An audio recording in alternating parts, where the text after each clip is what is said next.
تو کوئی بھی ایسا فرقہ, کوئی بھی ایسا طبقہ جو آپ کو پوری امت سے ہٹا رہا ہو, اس پہ کبھی بھی آپ یقین نہ کریں اور کبھی بھی آپ اس کو فالو نہ کریں, کیونکہ نبی صلی اللہ علیہ وسلم نے فرمایا من شذ عن جماعت المسلمین شذ فی النار. یہ بہت خطرناک حدیث ہے کہ جو مسلمانوں کی جماعت سے الگ ہوگا, جو مسلمانوں کی جماعت سے, یعنی جو جس پر پوری امت چلتی آ رہی ہے ٹریک پر, جو اس سے الگ کسی بھی ٹریک سے الگ کسی بھی طرح سے الگ ہوگا, تو اللہ قیامت کے دن اس کو بھی مسلمانوں سے الگ کر کے جہنم میں ڈالیں گے.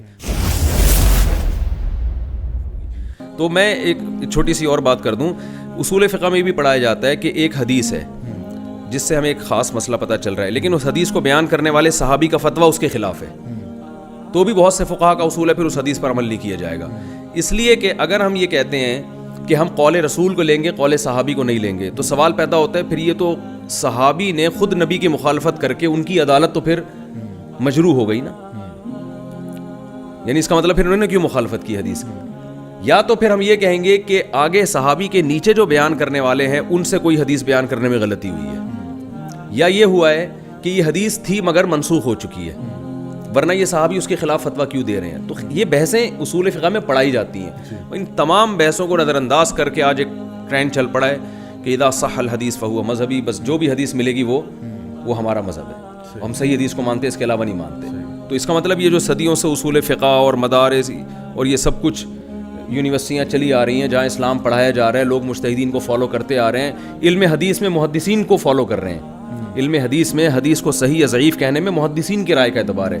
میں آج اگر اپنی تحقیق کرنا چاہوں کہ بخاری کی یہ والی حدیث صحیح نہیں ہے, تو اس تحقیق کو لوگ اٹھا کے دیوار پہ مار دیں گے, چاہے میں اس کے راوی پہ کتنے اعتراضات کروں. بھائی آپ ہوتے کون ہیں؟ اور یہ تو بڑے بڑے علوم تھے جو اب ختم ہو چکے ہیں, اور جو اس پہ تحقیق ہو چکی ہے اب اسی میں سے آپ نے کسی ایک کو فالو کرنا ہے. تو میں لوگوں سے ایک اپیل کرتا ہوں کہ آپ دین کی طرف جب آئیں تو آپ نے ان علماء سے علم حاصل کرنا ہے جو پراپر کسی ادارے سے پڑھے ہوئے ہوں, باقاعدہ اصول فقہ پڑھے ہوئے ہوں, تفسیر پڑھے ہوئے ہوں, تفسیر اردو میں نہیں, جو عربی تفسیر, جو قرآن جس میں نہ ان کو گرامر سے تفسیر آتی ہو.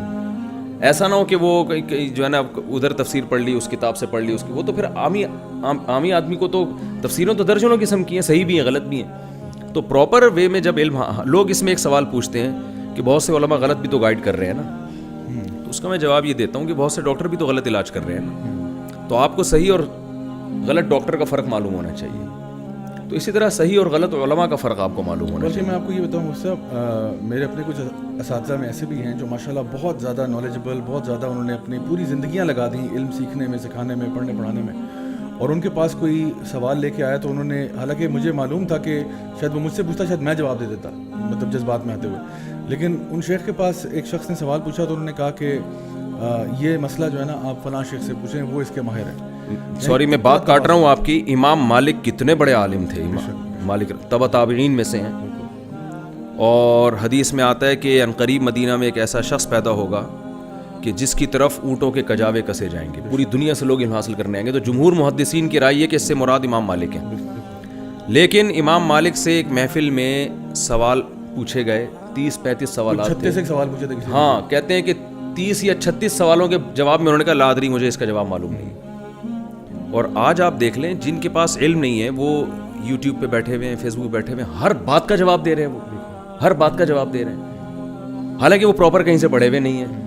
تو یہ عجیب حساب کتاب ہے کہ جو نہیں پڑھا ہوا اس کے پاس ہر سوال کا جواب ہے, جو پڑھے لکھے ہیں وہ کہتے ہیں بھائی اس کا جواب میرے پاس مودی صاحب. اس میں بڑی پریشان کن بات, اور جو مجھے بہت ڈراتی ہے, واللہ العظیم مجھے بہت ڈراتی ہے ایک چیز, وہ یہ ہے نبی کریم صلی اللہ علیہ وسلم کی ایک بڑی ہی خطرناک حدیث ہے. آپ نے فرمایا کہ علم جو ہے نا وہ ایک دم سے نہیں اٹھ جائے گا.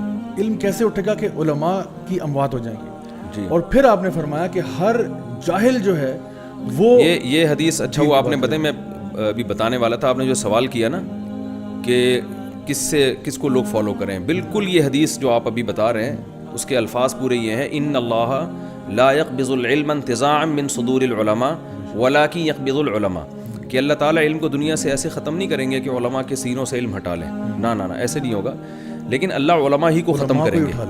فَإِذَا لَمْ يَبْقَ عَالِمٌ, جب علماء ختم ہو جائیں گے تو اتخذوا جہالا رؤوسا, لوگ جاہلوں کو اپنا پیشوا بنائیں گے. پیشوا تو پھر بھی بنائیں گے. یہ جو کہتے ہیں نا ہم کتابوں کو مانتے ہیں, لوگوں کو یا بزرگوں کو یا ہم شخصیات کو نہیں مانتے, ایسا نہیں ہے. حدیث میں آتا ہے انسان کو فالو کرتا ہے. وہ کتاب بھی تو کسی انسان نے لکھی ہوتی ہے. تو حدیث میں آتا ہے کہ لوگ کیا کریں گے کہ علماء کے بجائے جاہلوں کو اپنا رئیس بنائیں گے کہ ہم نے اب ان کو فالو کرنا ہے. وہ جاہل بے شک قرآن و سنت کا لیبل لگا کے یا کتابوں کی باتیں کر کے لا رہے ہوں, لیکن ہوں گے وہ جاہل. آگے نبی صلی اللہ علیہ وسلم نے فرمایا فَأَفْتَوْا بِغَيْرِ عِلْمٍ, ان کے پاس حقیقی علم نہیں ہوگا اور اسی بیس پہ وہ فتویٰ دیں گے. فَضَلُّوا وَأَضَلُّوا, خود بھی گمراہ ہوں گے, لوگوں کو بھی گمراہ کریں گے. تو صحابہ کرام میں بھی چند مخصوص مفتیان کرام تھے جن سے لوگ مسئلہ پوچھتے تھے, ہر ایک سے مسئلہ نہیں پوچھا جاتا تھا. تابعین میں چند مخصوص تابعین تھے. مدینہ میں 7 مشہور فقہا تھے جن کو فقہاء سبعہ کے نام سے آج بھی یاد کیا جاتا ہے.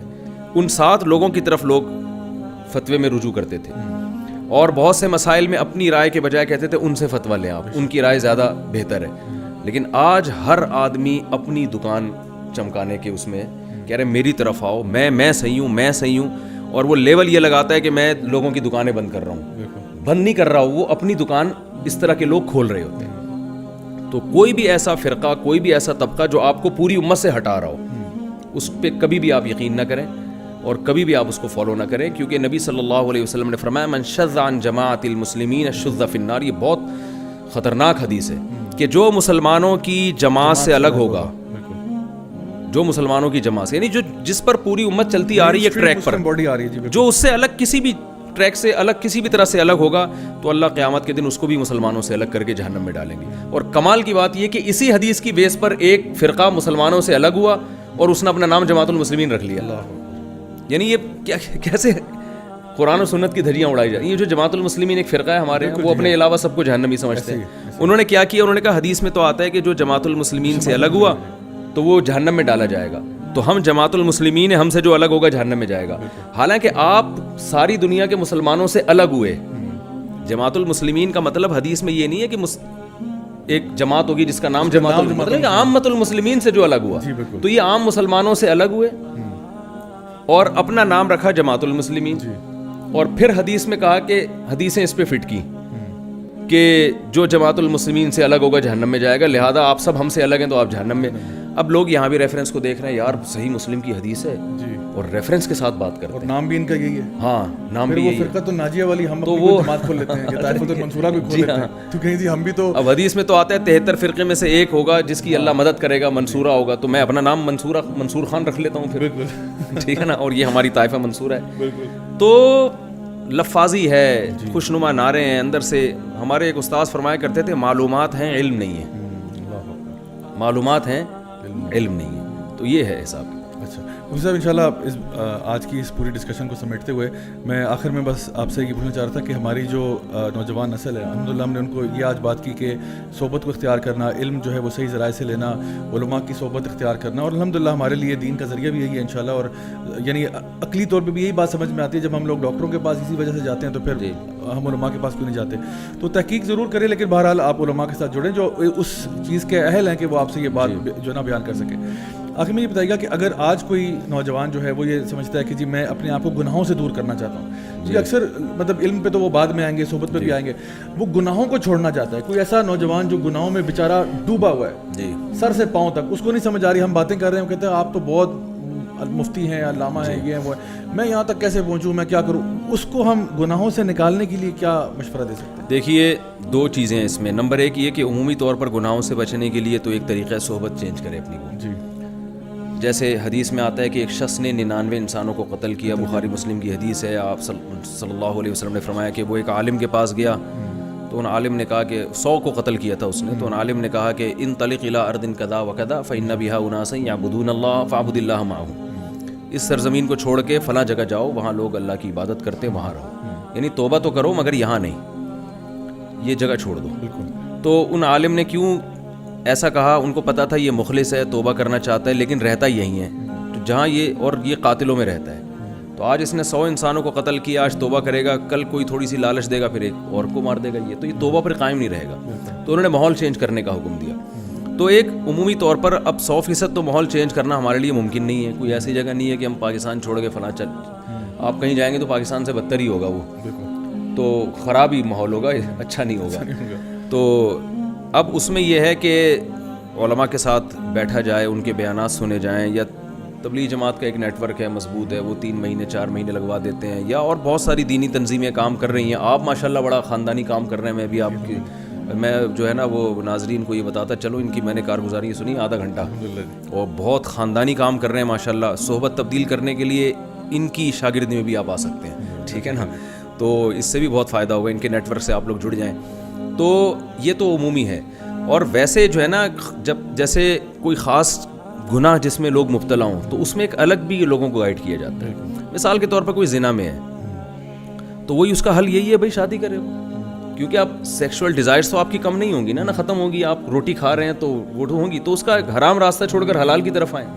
ایک آدمی کو شدید بھوک لگ رہی ہے اور وہ چوری کر رہا ہے روٹیاں, تو میرے پاس آئے گا, میں کہوں گا بھائی تو پیسے کما اور خرید کے کھا لے, نہیں ہے پیسے تو چل میں تیری مدد کر دیتا ہوں. تو جو کام جائز طریقے سے ہو سکتا ہے وہ حرام کی طرف کیوں جا رہے ہو. تو جو فحش فلمیں دیکھ رہے ہیں انٹرنیٹ پر اور یہ سب بےہودگی کر رہے ہیں, تو بہت ہی معذرت کے ساتھ اسلام نے اس میں بہت, معذرت آپ سے بھی کر رہا ہوں, بھابھی سے بھی کر رہا ہوں, کہ اسلام نے اتنی گنجائش دی ہے کہ جس مذہب میں 4 بیویاں رکھنے کی اجازت, تو اس میں کیا ضرورت ہے گند میں منہ مارنے کی.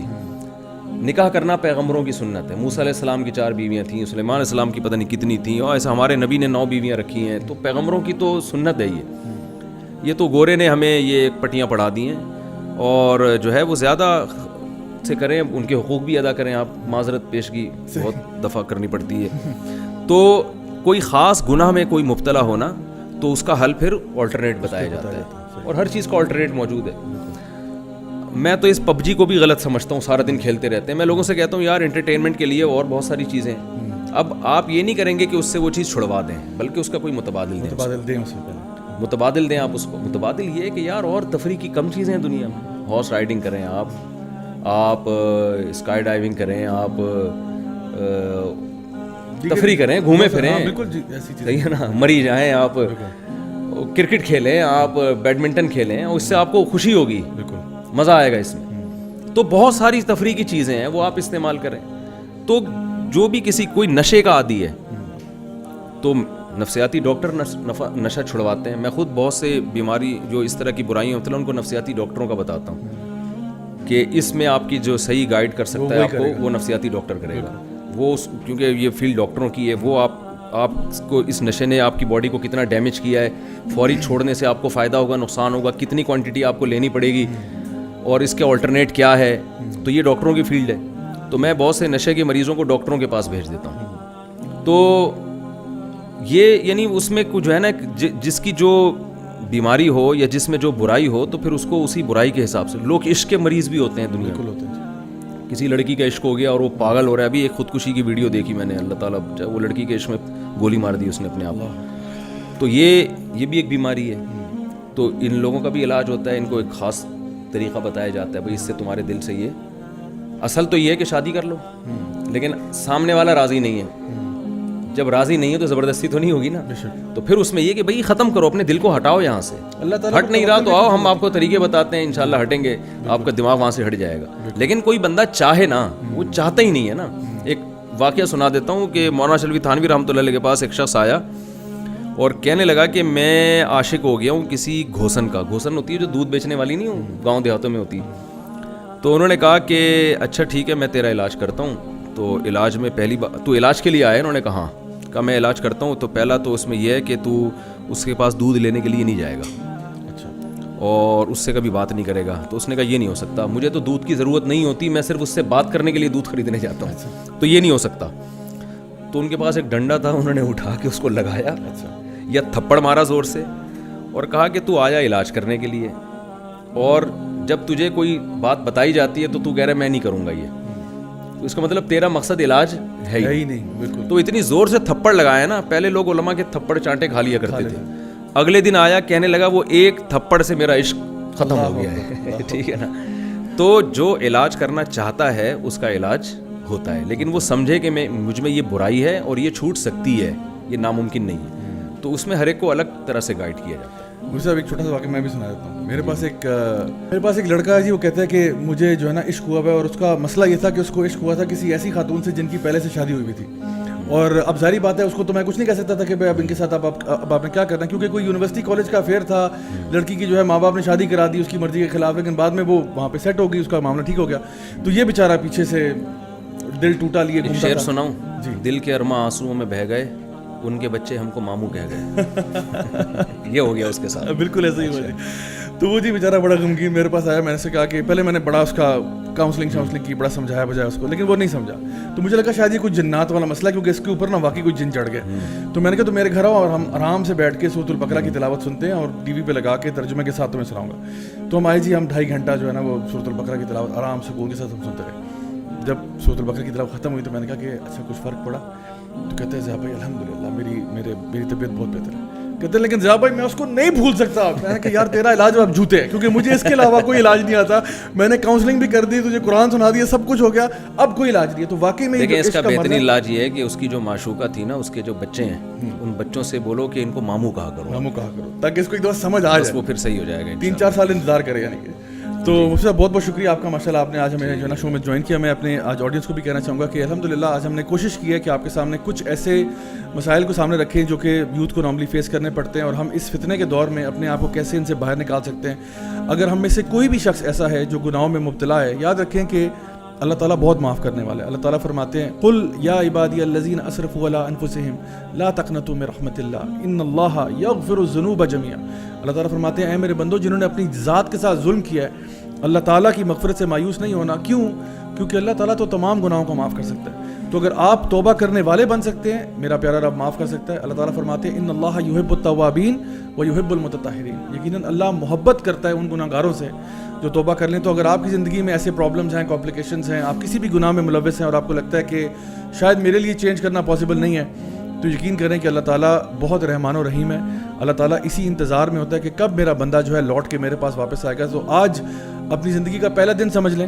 اگر آپ نے یہ ویڈیو غلطی سے بھی دیکھ لیا تو چلیں الحمدللہ, آپ سمجھیں کہ آج میری زندگی کا پہلا دن ہے. آج سے میں اپنی لائف کو ٹرانسفارم کروں گا, آج سے اپنی لائف کو چینج کروں گا, اور انشاءاللہ نبی کریم صلی اللہ علیہ وسلم کی حدیث ہمارے سامنے, آپ نے فرمایا جو شخص اللہ کی طرف چل کے آتا ہے اللہ اس کی طرف دوڑ کے آتا ہے. انشاءاللہ آئی ہوپ کہ آج کے سیشن سے آپ کو فائدہ ہوا ہوگا. مفتی صاحب ایک دفعہ پھر بہت بہت شکریہ آپ کا, بہت اچھا لگا آپ سے آج اچھی گپ شپ لگائی آپ کے ساتھ ماشاءاللہ, اور بہت سیکھنے کو بھی ملا. میں انشاءاللہ آپ لوگوں سے دوبارہ ملاقات کروں گا جی next week, same time same channel. Until then والسلام علیکم ورحمۃ اللہ وبرکاتہ.